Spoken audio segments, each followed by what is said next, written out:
এই স্নেহা, এই নাও বাজার। হ্যাঁ দাও।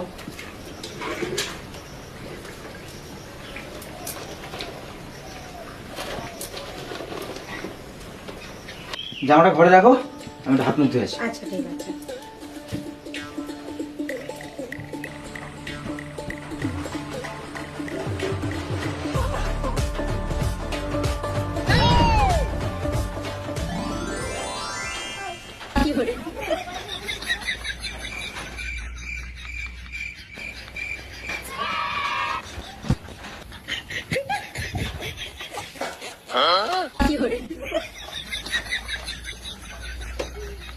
হ্যাঁ হ্যালো। হ্যাঁ দাদা, আমি এক্ষুনি পাঠাচ্ছি টাকাটা, এক্ষুনি পাঠাচ্ছি। হ্যাঁ হ্যাঁ, আপনি রাখুন, আমি এক্ষুনি টাকাটা পাঠাচ্ছি আপনাকে। আচ্ছা আচ্ছা আচ্ছা আচ্ছা, ঠিক আছে ঠিক আছে ঠিক আছে, আপনি রাখুন, আমি টাকাটা পাঠাচ্ছি।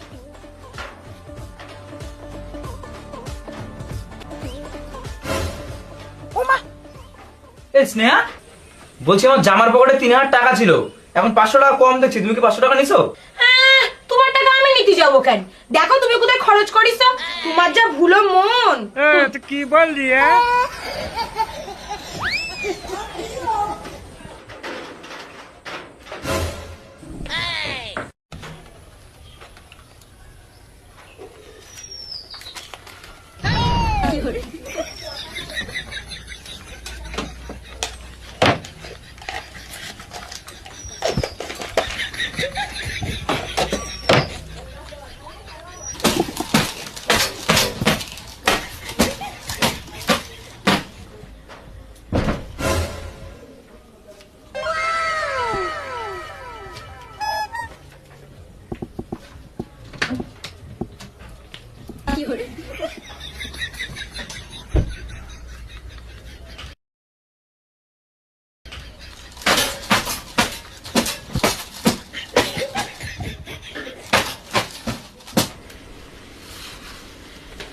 বলছি আলনার উপর আমার জামা প্যান্ট গুলো রয়েছে, ওগুলো একটু কেচে দিও তো।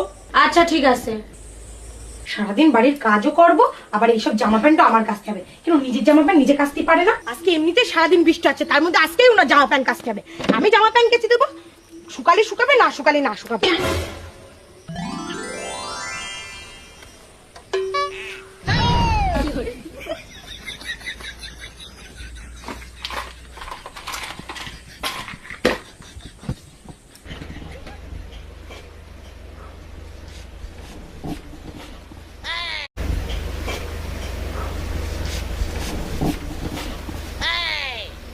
এই স্নেহা, হ্যাঁ বলো। আমার মানি ব্যাগে 500 টাকা কম, প্যান্টের পকেটে 1000 টাকা ছিল সেটা নেই, বালিশের নিচে 1000 টাকা ছিল সেটা নেই, এই টাকাগুলো কি করছো তুমি? তা তুমি কি বলতে চাচ্ছ? তোমার টাকা আমি নিয়েছি, নিজে কোথায় খরচা করবে তার ঠিক নেই, উনি শুধু আমার দোষ দেবে। হ্যাঁ হ্যালো, কি বলিস? সরকার আবার 500 টাকার নোট বদল করবে? মানে যে পুরনো 500 টাকাগুলো আছে এগুলো ব্যাংকে জমা করে নতুন 500 টাকা নিয়ে আসতে হবে? আচ্ছা ঠিক আছে, রাখ তাহলে, দেখি আমার কাছে যতগুলো নোট আছে আমি ব্যাংকে দিয়ে আসি।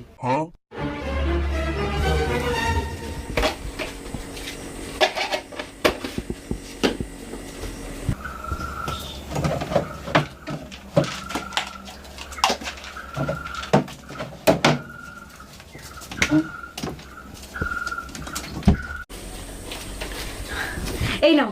এই তো ধরে ফেলেছি, আমার টাকা নিয়ে লুকায় রাখা। মানে সরকার নোট বদল করেনি, তুমি যে আমার পকেট থেকে টাকাগুলো চুরি করে সরায় রাখছিলা, এই টাকাগুলো বের করার জন্য আমি তোমার মিথ্যা কথা বলেছি।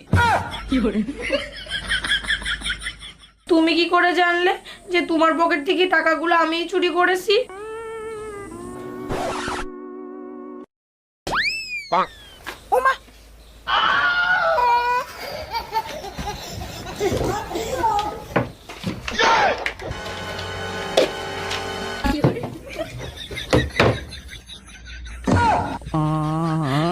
আমার টাকাগুলো দিয়ে দাও না, আমি অনেক কষ্ট করে টাকাগুলো চুরি করি।